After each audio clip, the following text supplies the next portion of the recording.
Hi, and welcome to That's My Purse Pod, the podcast all about King of the Hill. I'm Jason. And I'm Jimmy. So, Jimmy, what's going on? Actually, you have an announcement of sorts on a podcast, don't you? Oh, yeah, I'm starting it's kind of a relaunch, rebranding, re-rising of an old podcast I used to do. So I'm starting a podcast, and Jason's going to be on it. It's called Anime Bento. We are going to launch in October, but there's already a little trailer up if you want to listen to it. It's currently on Spotify. I'm trying to figure out how to get it on other places. I don't know, but yeah, so it's gonna be cool. So you'll hear Jason on, and I have other few friends who are gonna be rotating, and we'll just be talking about a lot of different anime. Is it anime or animes? I always wonder what the plural is for it. I've never figured that out. Maybe it's both. Oh, I don't know now. I legit have no idea. I always thought, it feels like it's one of those things where I feel like both words work, but I'm not sure. I feel like it's like one of those things where like both work, just because it's like we've accepted it. It's become part of the culture, but like there is a real way of saying it. I feel like you're like a lot of animes, and now animes sounds wrong. I mean, I could see it working though, because it doesn't sound terrible, and the S, adding an S for plurality doesn't seem bad, but then it's also like fish. Fish can be singular or plural, so who knows? This is true. So maybe just it's anime, but yeah. So check it out, everyone. If you love hearing my voice, so jump over in October, and love to have you. Love to talk about anime. I love how podcasting is becoming more and more of a thing, and the barriers were never super high for podcasting, but they've definitely come down. And if you just kind of look at world history, maybe not necessarily world history, but modern entertainment history, going to give you all a history lesson here, a very brief and probably inaccurate one. But, you look at, like, say, music or whatever. Music was definitely gatekept by record industries, record stores, and radio stations. If you couldn't get airplay, if you couldn't get your album on a shelf or something like that, you were not going to be successful at all. Maybe if you were incredibly lucky, that it would work out, but otherwise it wouldn't. Now with things like Spotify and SoundCloud and whatever else is out there, it's pretty easy to distribute your audio to other people, and it's kind of cool that people are able to kind of create their own radio shows, in a sense, and there's some that just kind of started out as a hobby and became a big thing later. Yeah, I love it. I feel like everyone should have their... I don't know, not everyone should have their own podcast. But I do think, like, it's a cool way to kind of get your opinions out there. It's a great way to, like, connect with your friends, kind of do some kind of fun project together. As long as you're having fun, I think, go ahead and do it, If it's like a passion project or whatnot, go upload it. I mean, I found it very easy to set up, So, and there's so many tools now. So, indeed, and a lot of them are low cost. So, there's free stuff out there too, but even the paid stuff is pretty low cost. Oh yeah, like the software we record on, it's amazing. Jason recommended it to me, and we record on it, so I knew it's good, but it really helps, like, help me edit stuff, so I'm excited. Yeah, so that's kind of my new news. What about you? Anything new this week? Yeah, it's always the same thing. It's just a lot of work, which isn't necessarily a bad thing. I've been playing, it's always me playing games, isn't it? I've been playing Donkey Kong Bonanza, which is really cool, because I think... I'm not big into the Donkey Kong games, historically speaking. When I was a kid, I was all about Donkey Kong Country. One of my favorite SNES games of all time is Donkey Kong Country 2, Diddy's Conquest. But like other Donkey Kong games, I've been kind of tepid towards. And most of them have been side-scrollers, except for, I think, Donkey Kong 64, which I never really played anyway.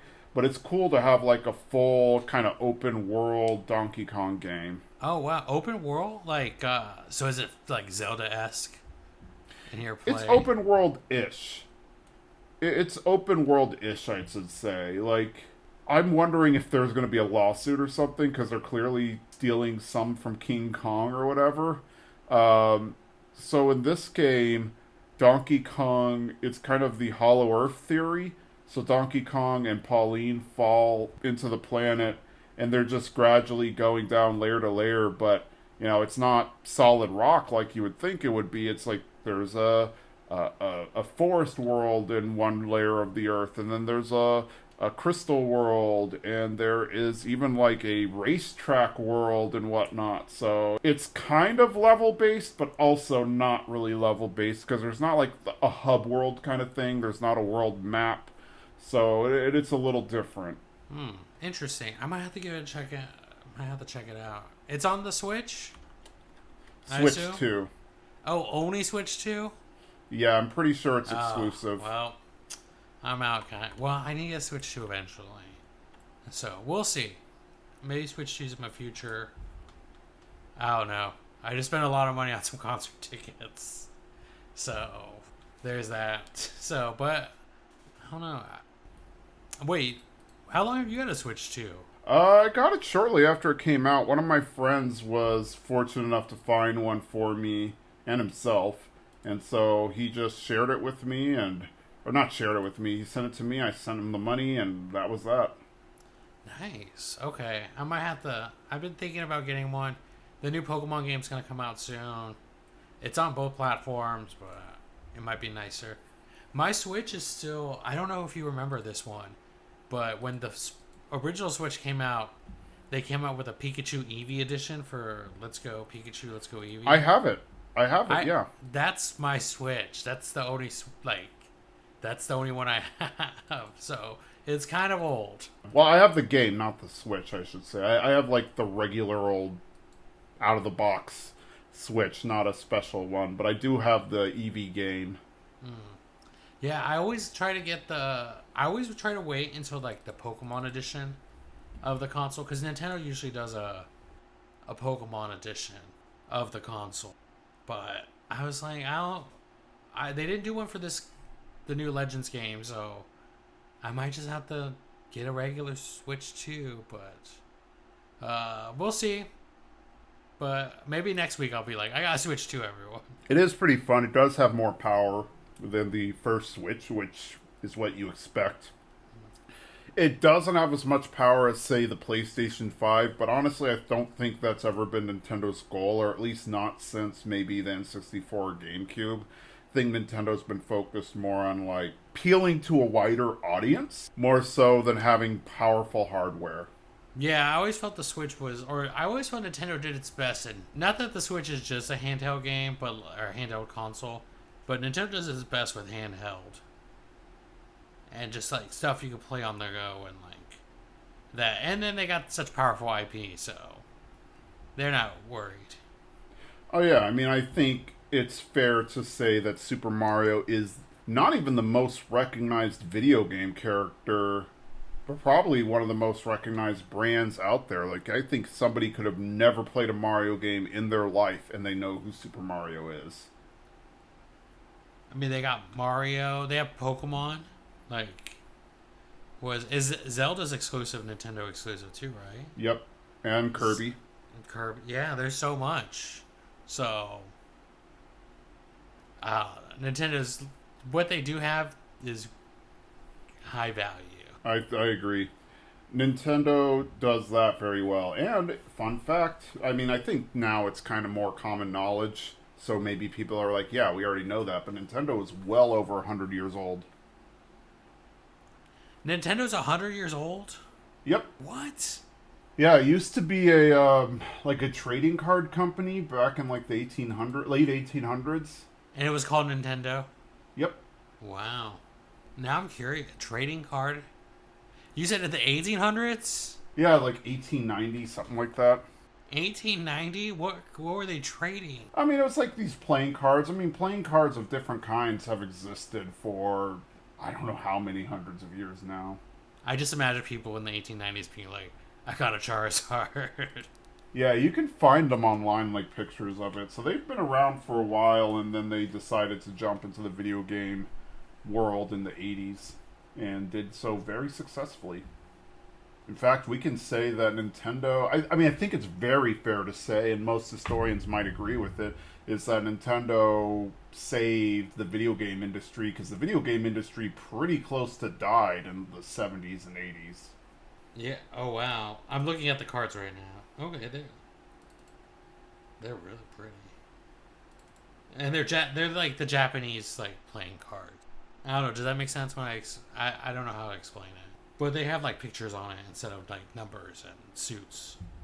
Yeah, it's almost as if it's like, what's the word I'm looking for? It's like early stage Yu-Gi-Oh cards, if you will, or Pokemon cards. Man, that's pretty cool. I did not know that. Some interesting Nintendo facts. Gotta save that for whenever I do trivia. Yeah, I feel like now it's one of those things that more and more people know, but a lot of people don't realize it's been around for over 100 years. Wow, that's insane. Oh wow. Well, I knew Mario was old, but I didn't know it was that old. Or not Mario, but Nintendo. Yeah. Wow. We learn something every day, everyone. Yes, indeed. And I guess it's kind of full circle because now they make cards again, but like Pokemon cards. Yeah, I wonder. I don't know. I'm curious how much did Nintendo invest into Pokemon? I don't know. So it's like, it's co-owned by Game Freak and Nintendo, right? Yeah. Or is it one of those things where Nintendo owns the IP, but Game Freak is like the exclusive publisher or something? I don't know. Huh. That's interesting. I bet. Well, I'm sure Nintendo funded the whole project in the beginning, so they own probably a majority of everything. Okay, so it looks like, according to what I'm seeing here, it's owned three ways between Nintendo, Game Freak, and Creatures Inc. It looks like Game Freak makes the video games and creates the Pokemon designs. Nintendo is the distributor of merchandise and games, and then Creatures Inc. makes the trading card game as well as toys. I wonder how that started. I wonder if it's an even three-way split. Maybe. Nah, it can't be. I feel like some of those things make more than others. Nintendo probably owns the vast majority of it. I wouldn't be surprised if it was like a 50, 25, 25. Or even less than Yeah. that. Facts. Interesting facts. You know who probably doesn't care for Pokemon is Hank Hill. I don't know. I feel like he would find a way to use the Pokemon's powers to, like, help him. Like, I don't know. What would be a Hank Hill Pokemon? I'm not sure. Who would he be his buddy? If there was, like, Propanion or whatever, then that'd probably be it. Propanion? Sure, I can use, like, Gemini or ChatGPT or one of those to generate one. But yeah, well, we'll see. Maybe he will get a Pokemon. I haven't seen the rest of the season, so maybe he does get a bird Pokemon, a crossover. The crossover we've all been waiting for. I mean, they crossovered with Fortnite, so Yeah, that's true. nothing is off limits. Well, let's jump into this episode and talk about something else that Hank likes that's not necessarily Pokemon. So this episode is Any Given Hill Day, which is kind of a pun or play on Any Given Sunday. So you can kind of piece together that this is going to be a very football-heavy episode. And I always say I enjoy the episodes. I enjoy King of the Hill in general. This one had a few moments that I feel like would never have happened in the original Fox run, but happened in this episode, and we'll talk a little bit more about it. So the episode starts at Robota Chain, and there's this customer named Peter who just really loves the restaurant. He's going on about how much he likes the food, and Bobby's getting ready to cook him a meal. He's sipping on his beer, and I like how the customer's like, last time the Germans and the Japanese teamed up, I wasn't a fan, but this is delicious. And I like Bobby's response of, I call it an axis of flavor. Which I guess enough time has passed to where we can make World War II jokes. I think so. I feel like it's appropriate. I definitely just like this whole episode had me like laughing out loud. Like as soon as that joke hit, I was like cracking up. Yes. Well, Peter mentions that he has been smelling burnt toast, and he's been smelling it for the past week. And Bobby's like, maybe you should get that checked out. And he's like, no, I feel fine. And then it immediately cuts over to his funeral, which apparently I had to Google it because I wasn't sure, but apparently that it could be the sign of a lot of different things, but one common one is a stroke. So maybe that's what got him. They never really say exactly what killed him, but that's kind of implied. So at the funeral, Bobby is kind of going through the program, and he realizes that Peter was the same age as Hank, more or less. He liked football, grilling steaks, and taking care of his lawn, so it seemed like he was a mirror image of Hank. Willow is there with him, so apparently Bobby and Willow are dating, and Willow's like, oh, I love the pageantry of funerals. Then we see the son getting up to tell, his eulogy, and talks about how, the last time he saw his dad alive, they were in the alley behind his house drinking beer, which again, another Hank thing. Now Bobby is just kind of really, thinking about mortality and Hank and everything like that, and his father. I like how the son is like, he loves that his dad didn't suffer. He died eating at his favorite restaurant, Robota chain, and Bobby's like clear to make sure people know that the food didn't kill him. He didn't even eat anything yet.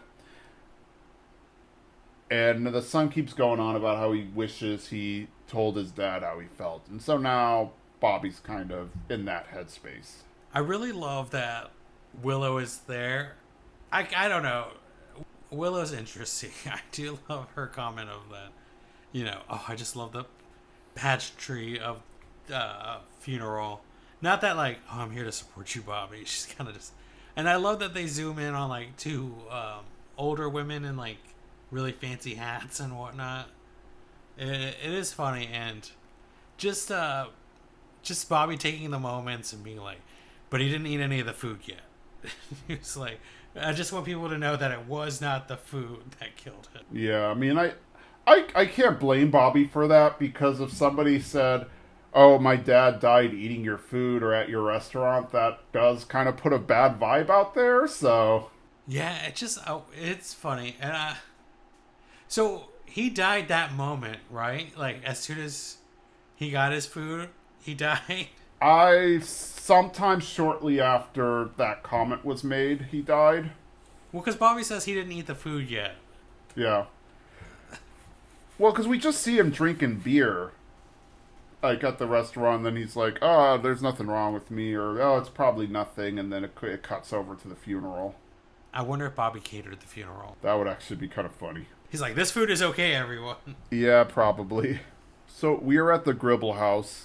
And I'm assuming it's the Gribble house. It may have been Min's house, but I'm going to lean towards the Gribble house here. Peggy comes in and mentions the spaghetti dinner has been canceled due to a lack of interest. And Min's like, oh, if I want to eat bland food with bland people, I would just eat with you. Nancy's ordering stuff online, and Peggy's like, oh, why are you ordering online? Can you just go to the drugstore? All the drugstore closed during COVID. Then they talk about checking their Ring door camera.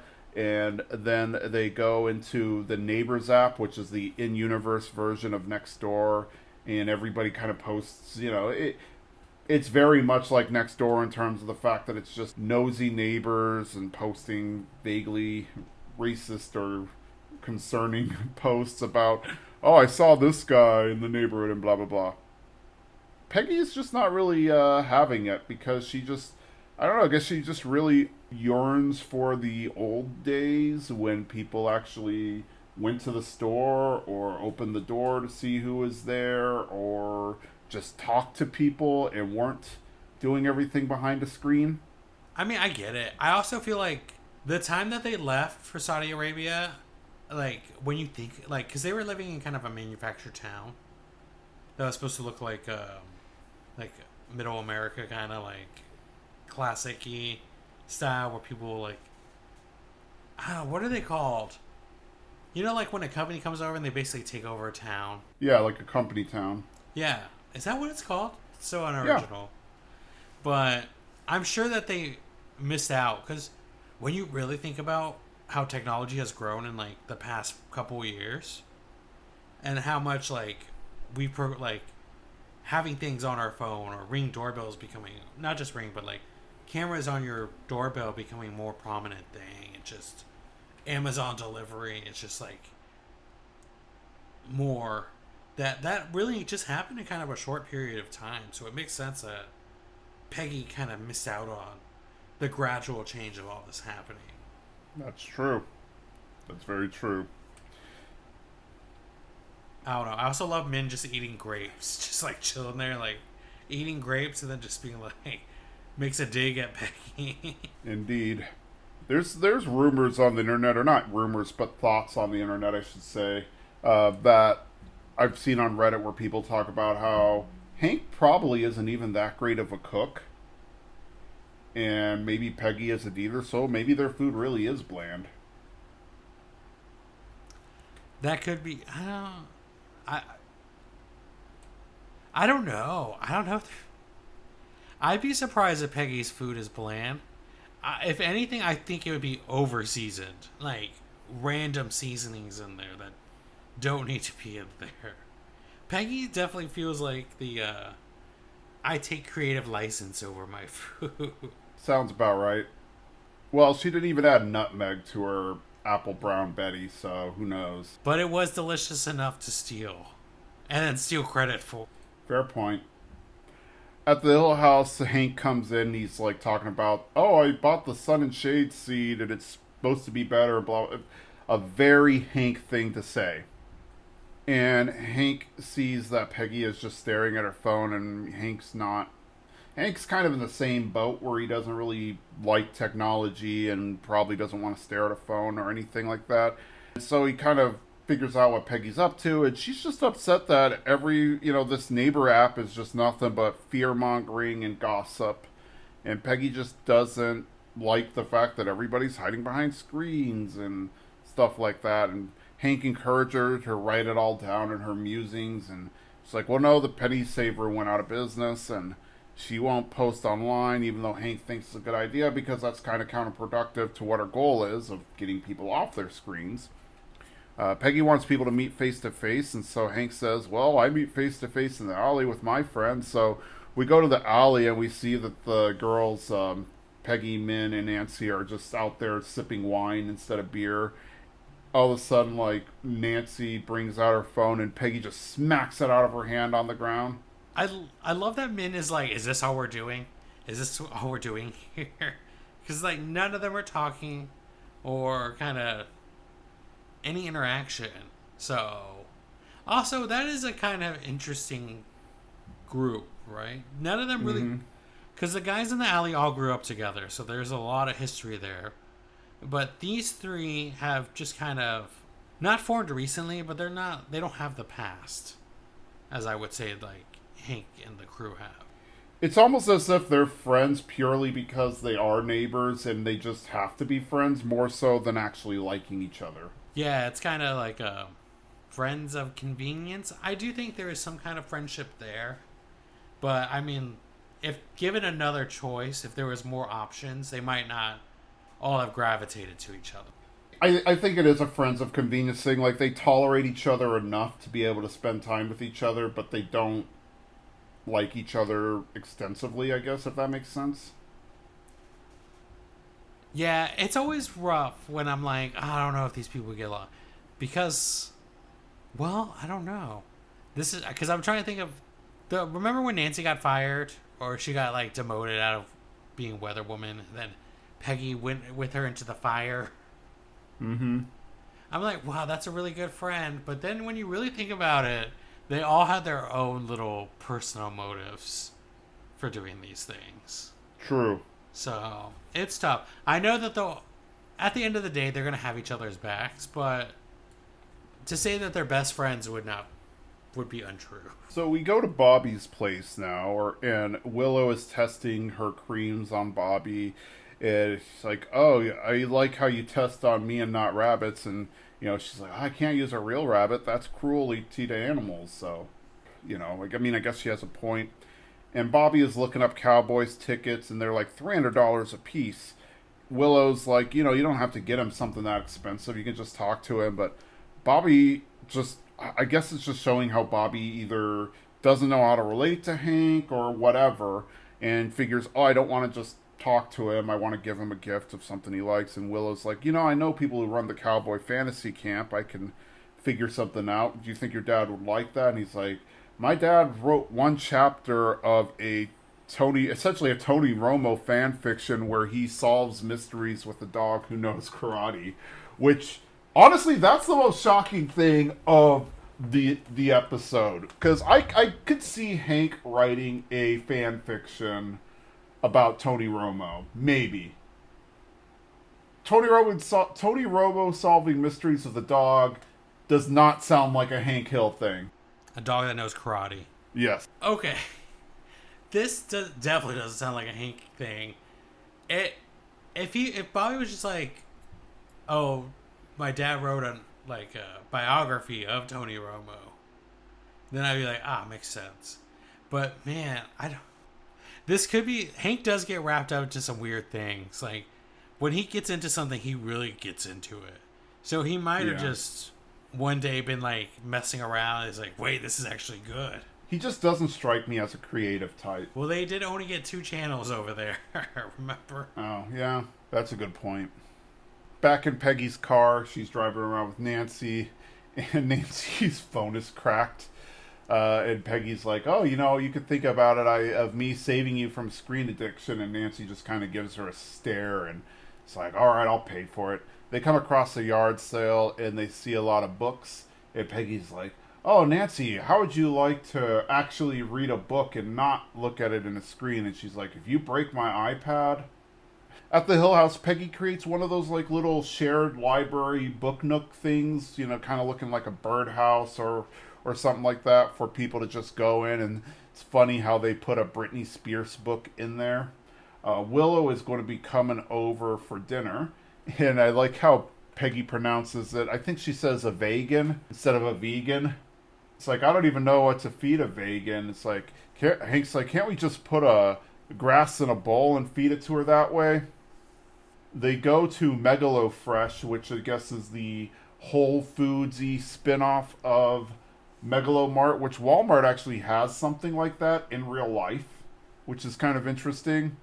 I like how Peggy's like, oh, we need to respect her culture, and Hank's like, weird's not a culture. The being vegan isn't a culture, it's just weird. And then Peggy's like, oh, Hank, take off your belt, it's real leather. He's like, well, what's going to hold my pants up? And it's like, I'll give you a rope. It's like, if you give me a rope and make me eat vegan food, I'm going to be doing something about that rope by the end of dinner. Insinuating that he's going to hang himself, which, I don't know, that's kind of fun. Oh, sorry. I don't know. Like, it was just... It's fun thinking of the Hills trying to figure out vegan food. It's not as complicated as people make it out to be, but it is interesting that, like, they're like, what do we do? How do we feed this person? I honestly thought she was going to bring her own food. That's kind of my mindset, like, while I was watching this. Like, oh, she's going to just show up with her own food, probably. Maybe. I mean, I guess they're trying to be accommodating since they're coming over for dinner, so that makes sense. I also wonder how much time has passed since we first met, from last week's episode to, like, this episode. For, like, Bobby to be dating her, and it's, like, serious enough to drive all the way down to Arlen. I don't know. Like, they're never really clear on that. And that's kind of just the reality of cartoons. You never know how much time passes between episodes unless they explicitly state it. So it could have been a week, it could have been 3 weeks, could have been a month. It never really states it. So I'm guessing some time has passed because they're in a state where they're like, let me introduce you to my parents. But yeah, it's an interesting dinner. Let's jump right into what happens. So Peggy makes 2 lasagnas, a regular one and a vegan one. I like how Hank's like, I want the one that was assigned meat at birth, which makes me laugh, but it also just doesn't sound like something Hank would say. I could see him saying, oh, I want the meat one, but assigned meat at birth doesn't sound like something Hank would say. I think that's just pop culture stuff or trying to be relevant with today. Willow calls Hank and Peggy, but Hank's like, you can call us the Hills or Mr. and Mrs. Hill. Willow says that the food is great, and she kind of force feeds it to Hank. I don't want to say force feed, but kind of, oh, here comes the airplane kind of thing, and puts it in his mouth and makes him eat it, and everybody is kind of shocked at that because you just don't do that to Hank. And Hank eats it and he's fine. Bobby mentions that Willow makes this vegan kind of skin balm, and his face feels as smooth as a baby, and Hank's like, oh, your face shouldn't feel like a baby, it should feel like a man. And Bobby finally shares the gift with Hank, the fantasy football camp or the Cowboy Fantasy Camp. And Hank's like, oh, this isn't some ashtray that you made in elementary school that I need to pretend to like. This is a great gift. And it's like, I'm going to stop before I get too emotional in front of a stranger. Turns out Willow is actually going to be coming with, which kind of shocks Hank. And then they make out over the table. And so, yeah. Okay, so this is the point where Willow lost me. I was so excited. I feel like if you listened to last week's episode, I was really hopeful for Willow and Bobby to be together. And I was like, okay, Willow's kind of eccentric, even at the beginning of this episode. But I don't know. I feel like there's a certain way you act when you meet someone's parents at dinner. Yes. And, like, you're eccentric, and then there's kind of just, like, you don't respect any boundaries. And I felt like Willow did not respect any boundaries. When I turned on Willow I did think there was going to be a turn, where Hank, when she feeds Hank the vegan lasagna, I thought maybe Hank was going to be like, oh, this isn't as bad as I thought it was going to be. But no, it was, to say, like you said, Hank had no reaction. I felt like he had all the reactions just inside of him. You could tell, like, he was like, what is happening right now? What is going on? And so Willow lost me, guys, at this dinner table incident. I was just like, oh, I don't know if I like Willow anymore. Especially when you invite yourself. Like, I know she got the tickets for Bobby, but, like, you should let him know ahead of time. Like, she knew that this was going to be a father-son bonding thing. Yeah. That's a good point. It was clear what his intentions were in getting this ticket, and yet she still kind of invites herself. And if she was going to invite herself, she should have at least alerted Bobby ahead of time and not have dropped it on him as he's given the gift to Hank. Yeah, I mean, I wouldn't even, like, I don't know. It could have even been a thing where she just shows up there. I would have been angry if she just showed up there and been like, hey, I asked my friend for the tickets, and he, like, said, like, he wanted me to come too. So it's like, I think just the reasoning of, like, she cannot be away from Bobby is not good enough to invite yourself to this father-son bonding thing. But it kind of like, hey, my friend wanted me to come, so I'm just here too. It's kind of a fun way to bring her in. I don't know. I was just like, Willow, you're losing me, girl. Like, yeah, you're losing me at all. This is the Hills nightmare. What's happening right now? Exactly. In the alley, Hank is talking to the guys, and Hank's like, oh, maybe I'll meet Jerry Jones and tell him about the yo-yo sweep we used to do in high school because, I guess that's what Jerry Jones needs to hear, but I guess also the Cowboys not being a good team right now, maybe they could use some of Hank's help, who knows. The guys are upset that he isn't bringing them with him, and he's like, oh, I don't, it's a gift, and I can't bring you, and I'm already upset that this girl is kind of inviting herself, and Dale's like, oh, it's fine, just bring me a lock of one of the players' hairs. I think Trayvon Diggs. I don't follow football, so I don't know.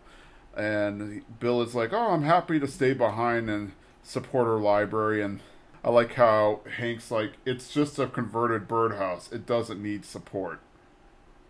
Speaking of the library, at the Book Nook, people are actually using it, and Peggy is happy. I like how Luke gets an adult book like The Art of Seduction or something like that, and he's all blushing when he has it. They build a little bench, and Bill sits down, and he's trying to hit on a woman, but she rejects him. And I like how you also see that one book, A Dinner with Onions, which shows up in several episodes. And I like how Peggy also mentions that she is a hometown miracle for creating this thing. At the fantasy camp, we hear that, oh, Hank's going to have the same trainers and use the same MRI machines as the Cowboys. And it's like, when do I get to meet Jerry Jones? It's like, oh, you won't meet him. He doesn't do this kind of stuff. They point out his office, and they're like, if you see a shadow, that means he's there. Hank makes a friend, so to speak, just chatting with the guy, and the guy's like, oh, I'm here every weekend. That's my son. He's playing at Ole Miss. Hank's like, oh, that's my son. He runs a restaurant, and he's a chef. And they're like, okay, well, let's see. They try to balance out the team, so, you're going to get some good people. And it's funny because I get one guy with a corn t-shirt, but it's like corn with a C, but it's the same kind of script. And he's like, oh, I'm not really into football. I'm just here because I won this tickets on a radio show. And there's a gay couple. They're like, oh, I thought we were going to go to a Cowboys camp, like cowboys, lassos and stuff. And it's like, I told him it wasn't that. And then there's also this old man who's like, oh, my wife and I have been coming here since like 1960 something. And it's like, oh, well, where is she? It's like, oh, I brought her, and he has an urn with him. Even though they won't win, Hank's fine. This is good enough. The elderly man with the ashes. I was just like, oh no, what? But I also felt like, oh, it's kind of sweet. Like him and his wife had tickets for, I don't know, so long. It feels like since they were like Bobby's age that they had these tickets. So it felt like a good moment. Yeah, it was definitely an interesting team that was assembled for Hank and Bobby. Yeah, I mean, it's a fantasy camp, so it's all about having fun. So it's not going to be like, people who are fans of the Cowboys are going to show up, and maybe people who are past their prime in football playing, or in this case, somebody who won radio tickets, so whatever. But yeah, I mean, it's fine. I like how in the next scene they are in the locker room, and I don't know if they're co-ed locker rooms or if Willow is just being Willow, because I don't recall, now that I'm thinking about it, I don't recall seeing any other girls at the fantasy cap other than Willow. And so Hank is taken aback because he's in the locker room, and all of a sudden Willow's there. At the book nook, Bill is reading 1984, well, kind of reading. The book is upside down, but clearly he just wants to be with Peggy. And then he notices bug bites on Peggy's arm, and Peggy's like, what? And she goes to see, well, who else but Dale, the bug expert. And Dale's like, oh yeah, those are bed bug bites. And Dale mentioned that, he's had to spray many people's houses for bed bugs lately. And he starts naming names, and Peggy recognizes the names and realizes, oh, these are people who borrowed books from the Book Nook. And her initial thought was, oh, one of those people somehow brought bed bugs to the books, and that's what caused all of this. But Dale's like, actually, bed bugs hide in bindings and whatnot. So they go to the Book Nook, they pull out a book, and sure enough, they look at the binding, and there are bed bugs there. So Peggy realizes, oh, I'm the cause of the bed bug infestation in Arlen. Peggy's like, they're going to hate reading and they're going to hate me. So Dale and Peggy make a deal where Dale will kill all the bed bugs and, spray the books as well. But he will also kind of find ways to point the blame away from the books. And then his benefit is that he gets paid for spraying for bed bugs. And it's a win-win. Okay, I don't know. Have you ever used one of these libraries? I have not. I've seen maybe 2 in my life. So do you write down your name and you took the book, or you just take the book? No, it's purely honor system. I mean, there's 4 of them. I'm not even kidding. There's 4 of them within 3 blocks of me. So I was like, I mean, Peggy does treat this more like a library than just kind of I don't know what they're called. Now I can't even remember the name of it. Book Nook or whatever we were calling it. Peggy does treat this like she's out there monitoring the light. Like she wants the social interaction. When I feel like a part of the thing of that is no social interaction. Yeah, it's kind of more of just like a book exchange, or the ones I've seen. It's kind of like the take a penny, leave a penny. It's take a book, leave a book. And I've dropped books off. I've never taken a book, largely just because I've never seen a book that I want, but I have dropped books off that I wasn't reading anymore in one of those little book nooks before. Mm, interesting. So you keep the book? Yeah, pretty much. Ah, okay. I just, yeah, I don't know. I do love the, like, Peggy figuring out that it is her that has contaminated all these people. But, like, so she got the books from a garage sale, and she brought them. And she was handling all those books. I feel like her and Hank would have gotten... I'm thinking too much into this, but I was just like, huh.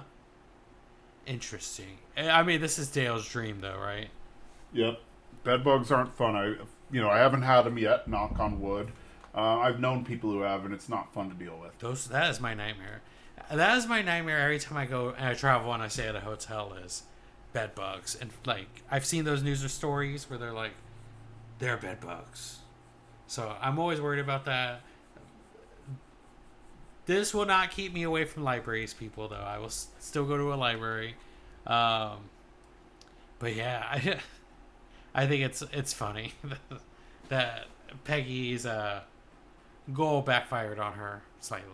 Yep. Back at the fantasy camp, the coach comes out and kind of gives them the pep talk, and Bobby's there, and he's like, well, where's Willow? Oh, she's found an injured bird out there, and so he's kind of shooing it away, and Willow shows up, and Hank's like, oh, you could do your cartwheels over there, and they kind of start playing the game and everything, and Bobby and Hank started playing, and actually Bobby isn't doing terribly. He's not doing great, but he's doing pretty well. And even the coach calls them the Hill Boys, and so Hank's kind of taking pride, but all of a sudden we see Willow, and it actually turns out she is incredibly good at football. I also like there's a little sight gag where the old guy is like shaking out his pant leg, and you see like a bunch of dust coming out, presumably ashes. Gosh, I'm like, wait, what is he carrying the urn in his pants? What's going on here? Turns out Willow's dad used to work for the Cowboys, and so she spent a lot of time playing in that stadium and learning the game. Jerry Jones apparently fired her dad, and Hank is not a big fan of Jerry Jones either because he fired the late, great Tom Landry. While they're eating lunch, Hank's like, oh, can I switch places with you, Bobby? I want to talk strategy with Willow. And he even lets Willow call him Hank now. And he's like, now he's going from, playing for fun to playing to win. And people are now starting to think that Hank and Willow are dad and daughter. And that's kind of bothering Bobby a little bit. Which, makes sense. I didn't realize that was kind of a surprise to me. I didn't think Willow would be a big football player just based on how her character has been depicted so far. But yeah, that is apparently one Hank over. I do think I mean I like this new like kind of turnaround of like Willow and Hank bonding. Okay, so Willow lost me, but now Willow won me back. That like her and Hank can get along, and she's really good at football. So I'm on Team Willow now. So I think that's a cool, interesting thing, and I think at the end of the day, it doesn't take away from anything about her. It's just kind of this cool like. As a child, I grew up with football. It doesn't like change her beliefs in like being a vegan or like her eccentric qualities. It's kind of just like, oh, I also know this kind of like this is a different skill I have that I never mentioned before. Hank has very linear thinking. If she also loved propane, Hank would have absolutely just loved her. Because he's just like, oh, you love football? Everything I hated about, or you're, not even you love football, you're great at football, so everything I hated about you is out the window. Pretty much. Yeah. I also felt really bad for Bobby that Hank was like, let's switch seats so I can talk strategy with Willow. Even though that table was square, they were sitting across from each other. Yeah. It's going to play into the rest of the episode that Bobby is kind of upset because he wanted to bond with Hank, and it looks like they were getting ready to, but then now Hank is kind of in his I must win phase and kind of, not what Bobby wanted. Back in Arlen, Dale is going house to house, doing his exterminator thing, spraying, but then he's also kind of sowing seeds of dissent amongst people by saying, oh, bed bugs, they thrive in cold climates. Oh, so-and-so was just in this cold climate, so it must have been from there. And then he goes to another house and he'll be like, oh, they come from warm climates. Oh, so-and-so was there. And so it's just like causing a lot of, it's, strife there. Peggy is like, are you sure that nobody knows that I'm the one who did this? I don't want to be a pariah like you. Nancy comes down into the basement and it's like, oh, this neighbor app is blowing up, and you look and there's a lot of racist and otherwise mean statements people are making about their neighbors in regards to this bed bug outbreak, talking about closing the borders and stuff, which Neighbors app, Nextdoor app. I don't know if you're ever on the Nextdoor app. I am. Like, after I bought my place, I got on the Nextdoor app just so I can keep up to date with what's in the neighborhood. And a lot of it's, there's some good stuff on there, but a lot of it is just people complaining. I don't like that app. I don't like it because it makes me paranoid. Because a lot of people post, like, I saw someone trying to open car doors the other day, or this person was in my backyard, or something like, some weird stuff. And I'm like, oh my god, that's like, it's never near me, but I'm always like, that was 5 blocks away. That's basically my that's basically my backyard.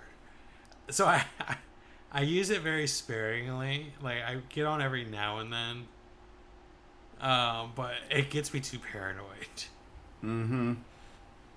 Peggy does try to post on the app and try to encourage people to be nice. Then somebody says, meet me at the book nook and I'm going to kick your ass. So, internet. Back at the fantasy camp, Bobby kind of pulled away and went to the locker room, and Willow and Hank come in and mention, oh, we made the playoffs, and Hank's trying to get Bobby to come out and play. He's like, I'm just going to sit this out. And then Hank goes out into the showers area to do an ice bath.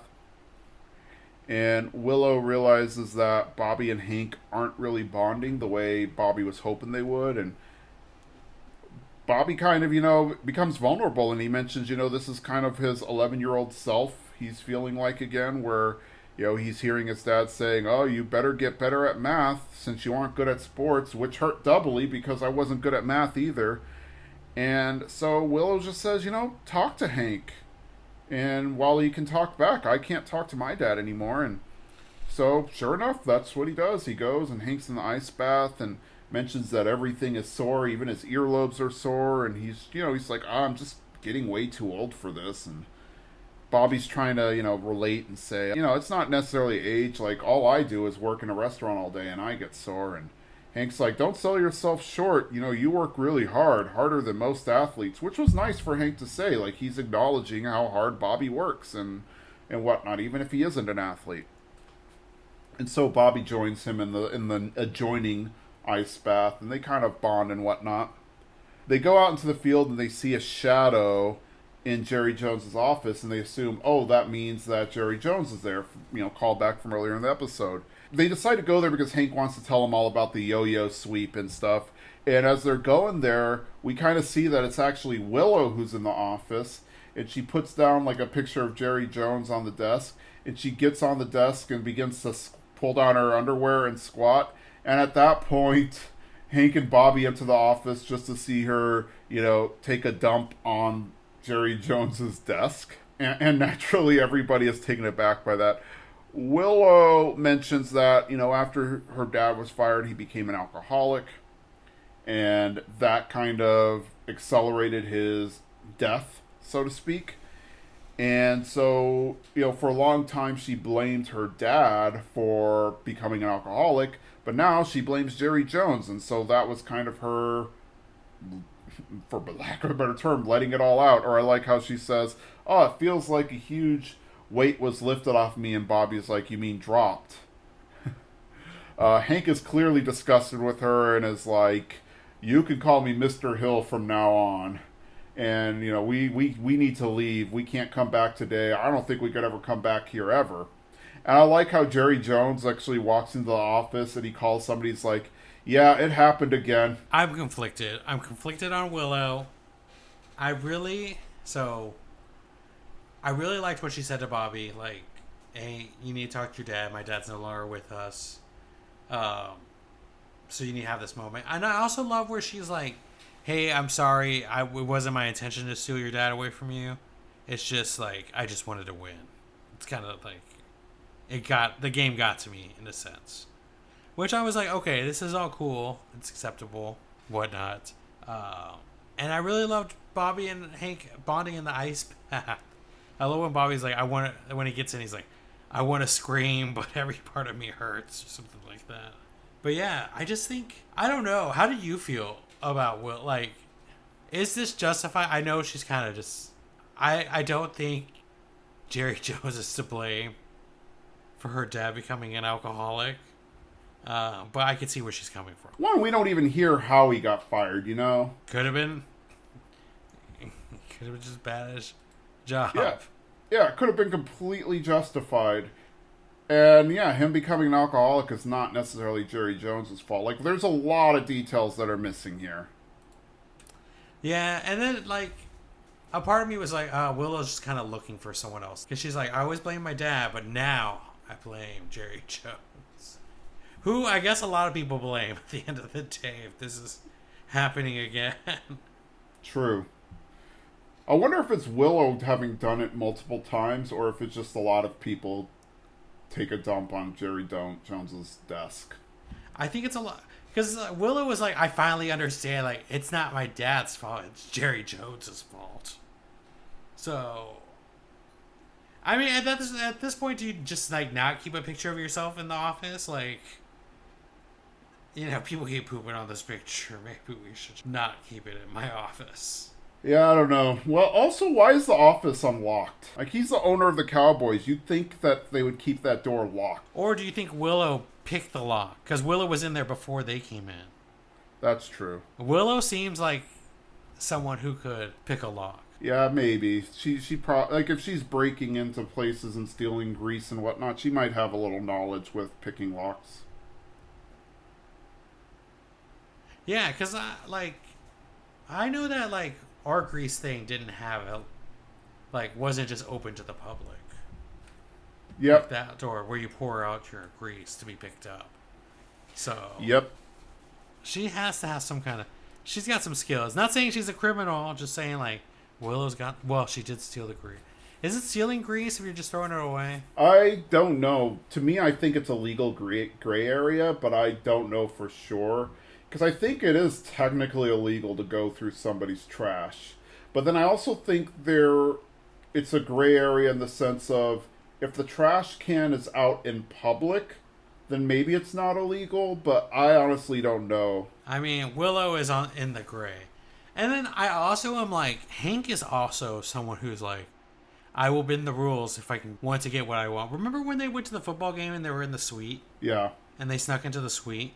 I'm like, Hank's not afraid of, like, being a little rule breaker himself. Yeah, true.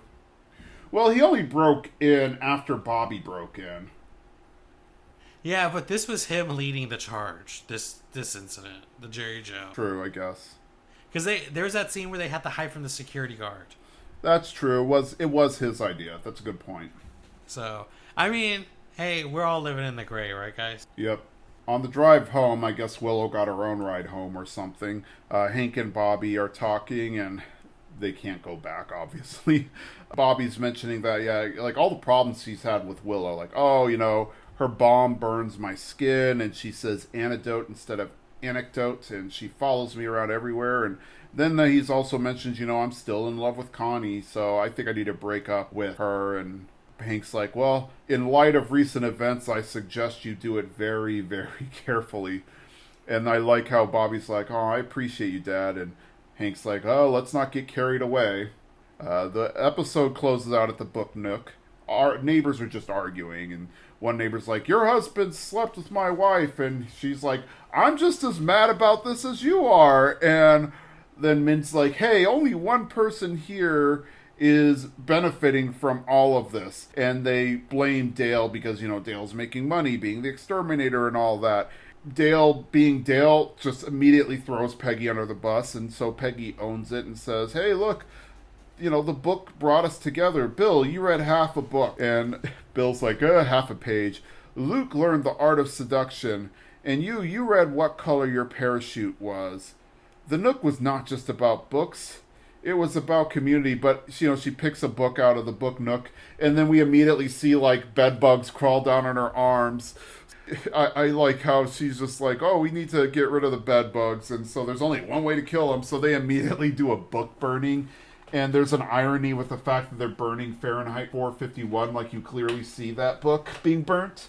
And then we see Bill throw a book in there, but then the book cover burns away, and it turns out he threw away his wedding album into the fire.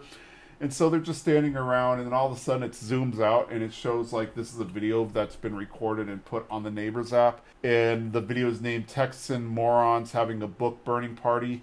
And then the first comment is, hey, hillbillies, those aren't logs, And I 100% believe that's from Khan, because he says the same thing in Hillenium when they burn the toilet paper. And then there's another one that says, I bet they can't even read. And then the last comment, sterilize them. And then the episode ends with a loving, loving tribute to Johnny Hardwick. This is actually the last episode where we hear his voice as Dale. Yeah, I went back. After I saw that, I was like, oh, let me go back to the credits. Because the tribute comes up and then the credits play. And I kind of usually just like pick up my phone at that point. But I was like, oh, I wonder if this is like, if he was in this episode. And now I'm just like, oh, this is a good... Dale had a really good part in this episode, so I'm really happy that like he got to do this one. I think Dale's like a really good feature player this episode. So I really, something about Bill burning his wedding album really got to me. I was like, oh wow, is Bill moving on? Are we getting like a new Bill? Mm-hmm. Because he could have thrown that away at any time. Like there's been so many moments where they've like had to clean Bill's house, or Bill's stuff had to be like thrown away, or Bill gets roommates and like they demolish the house. There's so many moments where that could have been thrown away in like a mass cleaning moment, but he never threw it away. But this was like, this is a great moment. It's very symbolic to burn something. Yeah, it is. It is very symbolic, and it is satisfying. Actually, so in the original season finale, in season 13, there was a scene that they were going to film that they didn't. And it was actually going to be Bill going to his freezer, and it turns out he had saved a piece of his wedding cake. And he had saved it for presumably years at this point in time, and he's getting ready to eat it, and instead he throws it away. And that was supposed to be symbolic of him finally moving on, and that was supposed to be like some nice closure for the end of the season. Oh yeah, that would have been really good. Like that whole last episode is just so good. That would have been a really like cherry on top if we had that moment. And I wonder if they thought back at that moment was like, why don't we just like add it here? It's like a really good kind of. It doesn't take away from a lot of the episode, and it's like a real quick. It's not like blink and you miss a thing because it does zoom in on the book, but it is kind of like a 1 second thing, so it doesn't like really like it's not a whole episode. So yeah, I really liked that moment. This is my only complaint about this episode is that I wish I mean like Hank and Bobby have bonded so much this season already but I do wish there was a little more kind of talk in the car ride home. Yeah, like Bobby really got that. Because all he really wanted was, I really wish Bobby would have opened up and been like, hey, this guy passing at the restaurant really opened my eyes. Like, I don't want to be like, I wish I would have talked to my dad more kind of thing. Mm-hmm. That's my only complaint. Everything else I love the book. The like, Peggy's Nook thing. It's so funny. So I love it all. I'm sad Willow didn't get to be what I wanted her to be, but maybe this is what we need for like her leaving or her Bobby breaking up with her. It might be the thing that like pushes Connie more towards him, if that makes sense. Yep. Yeah, I agree. She was an interesting character, and that was kind of what I was referring to earlier when I said this was something I don't think would have happened in the original seasons. Like somebody I mean, we've seen the word, shit used a few times in the season so far. We've had the bleeped F word. But then also just having somebody take a dump on a desk. Oh yeah, this is definitely definitely a streaming show. It's not gonna be on broadcast network or network Yeah. TV? Yeah. Yeah, There's it's not no a broadcast. rules. There's no rules here. Exactly. There's no rules with Hulu. With streaming in general, it's not regulated the same way the FCC is. Broadcast has much stricter rules to it and what can be aired. I don't think this season is going to air on TV at all, to my understanding. Instead, I think they might do some Blu-ray sales or something for people who don't want to buy Hulu, because it's still money for them if people buy the Blu-ray. But then also the Hulu subscription, so, that's... I don't think it's ever going to be on... I mean, there's an off chance that maybe in a few years it's like on rotation on Comedy Central or Adult Swim or whatever. But in general, I think it's just going to be stuck to Hulu or Blu-ray releases. I don't know. I'm big into DVD or Blu-rays now. I've been thinking about, I don't know, a long time, it feels like a long time ago, but we lost power here in Texas for a couple of days. And I was like, man, if I had a generator, well, I guess if I had a generator, I could still stream. I just am like, what if the internet goes down? I want some media to watch. And I hope there is a complete King of the Hill collection, I believe, already out. But it'd be cool to see them add the next 2 seasons to that. Give us a full... Oh, they absolutely will. So I'm excited. I'd be excited to see that. Maybe some more behind the scenes. But yeah, this is a great episode. Yeah, Willow. Willow's an interesting character. I'm sad to see her go, but not really. Sorry, not sorry, guys. Yeah, I think she's a one-and-done character for the most part. I mean, there's an off chance that maybe in a future season she comes back, but I'm not holding my breath on that one. No, what is this, episode 9? I think this is episode 7. 7? Oh, wow. Oh, wait, 7, yeah. And there's only 10 episodes this season. Yeah, so we have 3 more. To bring Willow back would just be a waste of time. Yeah, so I think, in a future season we might get her, but we'll see. That's all I have for this episode. What about you? Yeah, just another, I'm a broken record, guys, but, another episode I really liked. Definitely not my favorite so far, but this one's a good one, too. It's like a no skip. This season's except for episode 1, the season has been no skips. Agree. I've definitely... I mean, I've said it before, I'll say it again. That first episode was probably the worst of season 14, and I understand why they had to do it the way they did it. They just wanted to get all the exposition out of the way. Hey, what has happened over the past 8 years, and that kind of thing, and kind of set the stage for the rest of the season. But it didn't feel proper for King of the Hill, if that makes sense. But they've moved forward, and that's great. And now all the following episodes feel like King of the Hill episodes. And while I wouldn't say they feel like the early seasons, which I think were largely the best seasons, they don't feel as bad as the later seasons. One of my complaints towards the later seasons is that there are a lot of miss episodes on the later seasons. Not all of them were great. Even the worst King of the Hill episode is still better than a lot of other TV shows, but still, for King of the Hill, it wasn't great.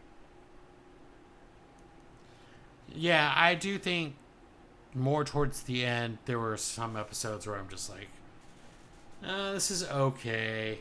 But this season has definitely...